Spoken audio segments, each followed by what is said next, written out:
Trade policy का जो 6 tool है हमारे पास, वो एडमिनिस्ट्रेटिव पॉलिसीज़ हैं। ट्रेड पॉलिसीज़ में हम टैरिफ्स यूज़ करते हैं, कोटा यूज़ करते हैं, वीईआर यूज़ करते हैं, मुख्तलिफ़ किस्म की वो यूज़ करते हैं, टूल्स यूज़ करते हैं। उन सब का मकसद ये होता है कि हम अपनी इम्पोर्ट्स को कम से कम रखें और एक्सपोर्ट्स को बढ़ाएँ। तो उसमें एक टूल जो है वो एडमिनिस्ट्रेटिव पॉलिसीज़ का भी है। अब एडमिनिस्ट्रेटिव पॉलिसीज़ क्या हैं? These are informal और एडमिनिस्ट्रेटिव पॉलिसीज़। वो क्या है? इनफॉर्मल रूल्स हैं। जैसे कि आप बात करते हैं टैरिफ की, इंपोर्ट के ऊपर आपने टैरिफ लगा दिया। उसमें क्या होता है कि आप एक ख़ास टैक्स जो है उसको परसेंटेज या कोई अमाउंट चार्ज करते हैं ताकि उसकी कॉस्ट बढ़ जाए। यहाँ पे आप क्या करते हैं, यहाँ पे आप ना उसके ऊपर कोई टैक्सेस लगाते हैं, ना उसके ऊपर कोई कंडीशन लगाते हैं, ना उसके ऊपर कोई और कोटा असाइन करते हैं, बल्कि ब्यूरोक्रेटिक रूल्स यूज़ करते हैं that are designed to make it difficult for imports to enter a country. अब यहाँ पे वो जो कहावत है कि सांप भी मरे और लाठी भी ना टूटे, वो वाली कहानी आप यहाँ पे करते हैं।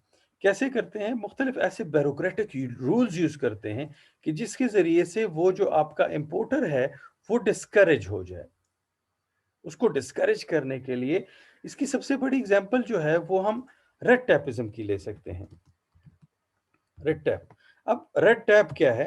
रेड टेप ये है कि आप अपना जो इम्पोर्टर है, उसको प्रोसीजरल रिक्वायरमेंट्स में डाल दें।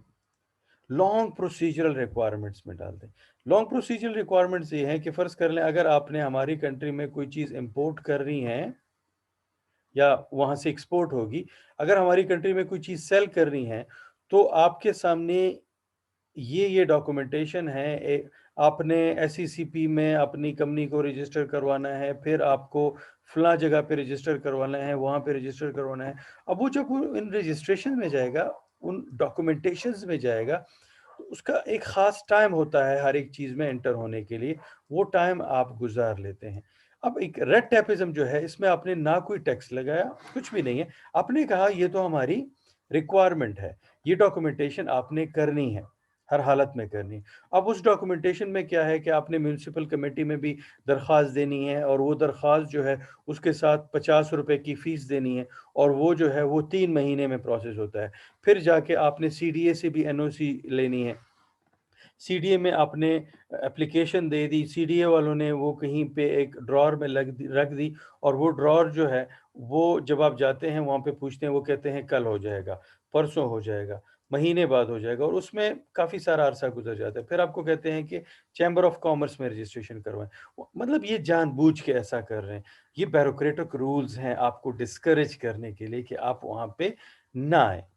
आपको सीधा-सीधा नहीं कह रहे हैं, ना आपके ऊपर टैक्सेस लगा रहे हैं, ना आपको एम्बार्गो कर रहे हैं, कुछ भी नहीं कर रहे हैं। बस आपको किसी तरीके से तंग किया जा रहा है। इसकी एग्ज़ाम्पल हम लेंगे Japan's customs inspection on tulip bulbs from Netherland. Netherland से ये लोग बल्ब इम्पोर्ट करते थे। तो इन्होंने कहा कि इन बल्ब्स की वजह से जापानीज़ की स्किन चूँकि बहुत ज़्यादा सेंसिटिव है, तो जापानीज़ को इसकी वजह से एक एलर्जी हो जाती है। तो हम ये चेक करना चाह रहे हैं कि वाक़ई इन बल्ब्स की वजह से होता है। तो उन बल्ब्स को ये लोग जो हैं, जब ये इम्पोर्ट करते थे, तो ये लोग उन बल्ब्स को बीच में से काट देते थे, ताकि उसकी इंस्पेक्शन हो कि वाक़ई में इसमें से कोई ऐसी रेडिएशन है, जिसकी वजह से जापानीज़ की स्किन ख़राब हो रही है। और फेडेक्स जो है, उसको मार्केट से निकालने के लिए उनके कोरियर पैकेजेज़ जो हैं, उनकी स्क्रूटनी की जाती थी, उनकी इंस्पेक्शन की जाती थी। अब जब आप अपने पैकेजेज़ हर एक कंपनी जो है, वो चाहती है कि हमारे पैकेजेज़, क्योंकि वो खुद इंस्पेक्शन कर लेते हैं, तो वो चाहते हैं कि हमारे पैकेजेज़ ना खोलें, क्योंकि उनको फिर पैक करने का एक ख़ास तरीका होता है, उनको रखने का एक ख़ास प्रोटोकॉल होता है, एक प्रोसीजर होता है। तो वो जब खोल देते हैं तो हो सकता है कि कोई क्वालिटी इश्यूज़ आ जाएँ इस तरह के। तो जापानीज़ जानबूझ के ऐसे करते थे ताकि फेडेक्स वाले हमारे यहाँ बिज़नेसेस ना करें, अपने लोकल किसी कंपनी को बचाने के लिए। और जो बल्ब्स हैं वो हमारे मुल्क में इम्पोर्ट ना हो। अब फ्रांस ने यहाँ पे क्या किया? फ्रांस ने France required that all important video tape recorders arrive should go through a small customs entry point that was poorly staffed.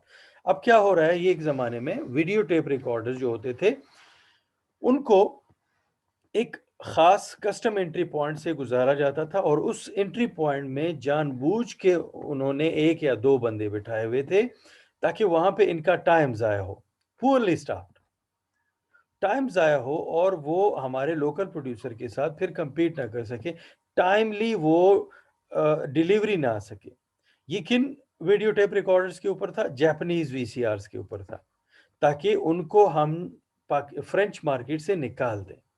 अब इसको अगर आप देखें फ्रांस के मेथड को या जापानीज़ मेथड को, इसमें क्या है, ये ब्यूरोक्रेटिक रूल्स हैं। ये डायरेक्टली आप उस कंट्री को टारगेट नहीं कर रहे हैं किसी टैक्स या किसी एम्बार्गो के ज़रिए से, बल्कि क्या कर रहे हैं, ऐसे तरीके से कर रहे हैं कि वो नाराज़ भी ना हो और आपका मकसद भी पूरा हो जाए।